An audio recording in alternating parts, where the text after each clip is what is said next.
I almost ignored another gold scam story to bring to you. There's a lot out there, but most of them involve just common sense. But now they're getting a lot more clever and more sophisticated. This is a video you're not going to want to miss because there's a new danger in the world of fake gold coming out of China. Let's discuss it as we explore.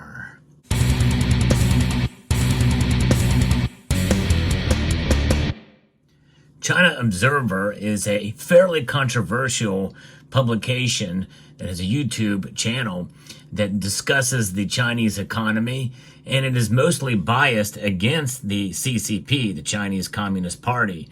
So I kind of like that about them, but some people are critical of them for that. But they're sharing a story which is quite intriguing, that is really troubling about what's going on in China with gold. And when I initially watched it, I thought this seems almost impossible to see how they could get away with it. Some of it I still question a little bit, some of the methods that were being used. For instance, they're saying that they're hollowing out gold bracelets and inserting soil inside of them. That's interesting. If something is pure gold, soil doesn't have the density of gold to be able to make it work. But nonetheless, I guess if you say it's 18 karat gold or what have you, then that means the density and weighing it very well could make a difference. Some have said that the bracelets have actually decreased in weight from the time that they purchased the bracelets till the time they got home, which means they likely switched it out. The old bait and switch thing from some of these retailers, which are owned by the Chinese government, essentially is pretty concerning. But it really doesn't have terribly much effect for us here in the West, especially here in the United States, or does it? Yes, if some of these companies are selling gold products, including bullion, and they're sanctioned by the government, by the Chinese Communist Party, well, likely some of that gold can make its way across the pond here in the United States. And by the way, we know that there are Chinese fakes out there all over the place.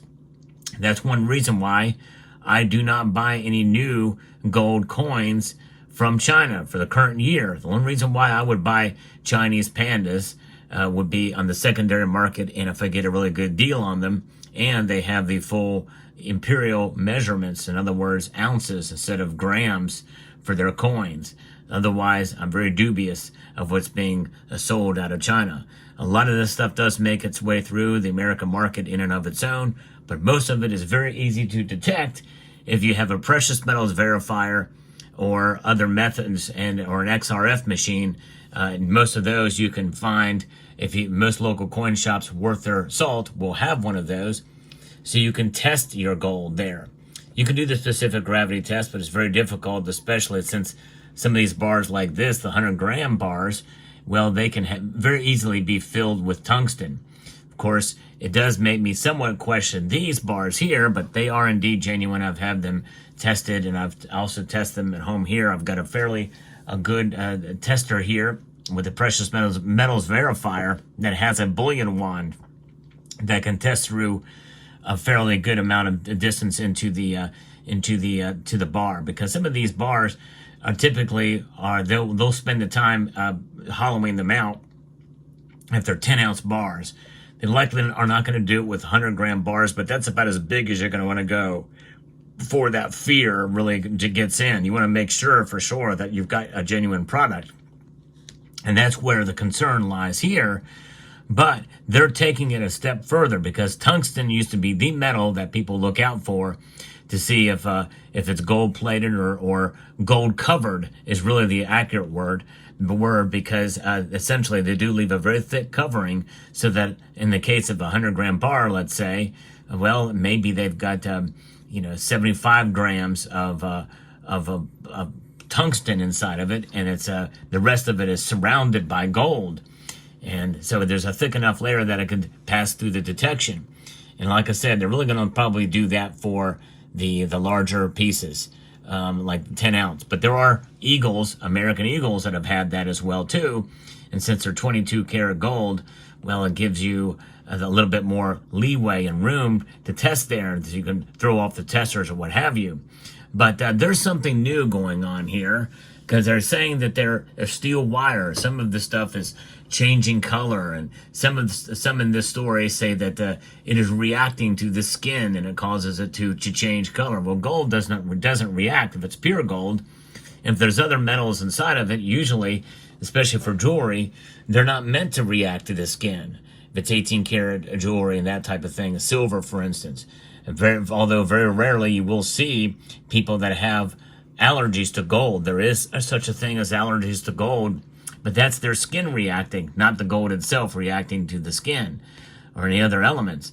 Gold is famous for being not reactive. It doesn't do anything. That's what part of the allure is to gold. It just shines. That's it. For thousands of years, buried in the ground, it can shine on. So the question is what do you look for now? What has changed? What is this new method, you know? When you think about soil inside of gold bracelets, steel wires, as they're saying, but there's a new metal that is now being introduced that is a bit more pliable than tungsten. Tungsten's a very stiff metal. And so what do you use instead of that? Well, I happen to have an example of it right here in my hand. This is the new thing that's being alloyed with gold to fool people. It's rhenium. That's right. This has near the density of gold, and it's element 75, and it is itself sort of a precious metal. It's part of the platinum group metals, and it has a bit of value to it. But indeed, this metal is being mixed with gold in such a way to be able to deter the testers out there. And it can fool some of the testers, they're saying, and they mentioned this in this video. However, with some of the misinformation in the video that China Observer put out, you know, I'm not sure if I can verify this completely and how you would mix this metal, because you can see it is quite a dull looking metal. Now, unless you coat it, you know, like you would, and fill it like you would a tungsten bar, that's the only way that I can think of that it would maybe fool or trick some of the testers out there, the deeper ones. But they actually talked about it being alloyed in the mixture of it as such. Now, some of those alloys and mixtures, they don't necessarily are spread throughout. It is not consistent. So that means you can test one side of a bracelet or a ring, and it would be fine. On the other side, it may not be fine. It's not consistent. So it depends on how you do it. They use something called a scratch test as well too against steel, and if it's an alloy of rhenium, which is stiffer than gold, well, then it will not. It will scratch the steel, whereas gold will not, because gold is much softer. So there's a lot of nuance in this story, and I don't know how to necessarily say that it's something that is going to really make shockwaves here in the West yet, but be on the lookout for it, because if this is something that they're discovering and finding it out that indeed rhenium is inside of these gold pieces, well, that could be a new level of concern. And will the testers be able to recognize rhenium-filled gold? How would that work? The electromagnetic signature on these on gold is unique. And so how can you trick it with another element? I'm not sure how that would work, but apparently it is fooling people in China right now, as this story has just broken. And so this is something we should be on the lookout for and watch out for. And then considering with all that going on, could it not only move from bars, such as here, but also if you're alloying it, then that means you can use it for struck bars, 1 ounce bars too. And then maybe even coins, government issued coins. And then you really have to be careful there. But I do think that, in a sense, having coins is a little bit different, a little harder to detect because of the intricate detail and security features in them that is unique to coins, rather than sort of the same design every single year, such as the Pam Suisse bars or the Valcambis. And a very well-known design, studied enough to be able to produce reproductions of it quite easily.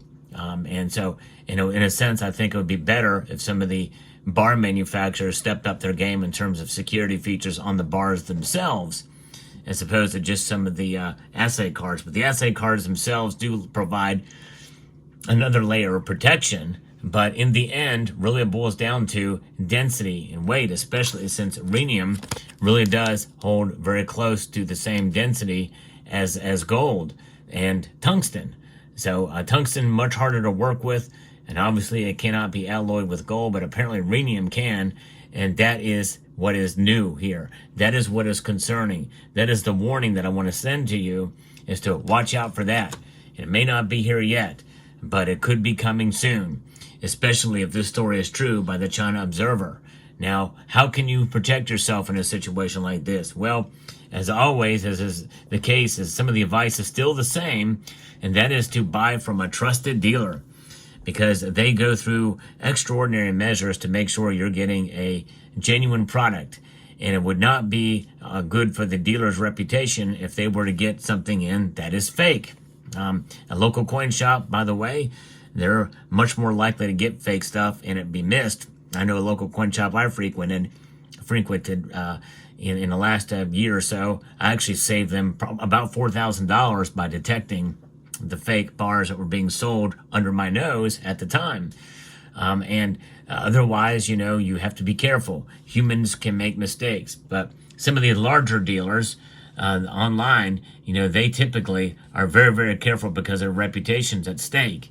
And how quickly can things move online? So your best bet is to buy from a reputable dealer, whether it be your local coin shop or an online dealer.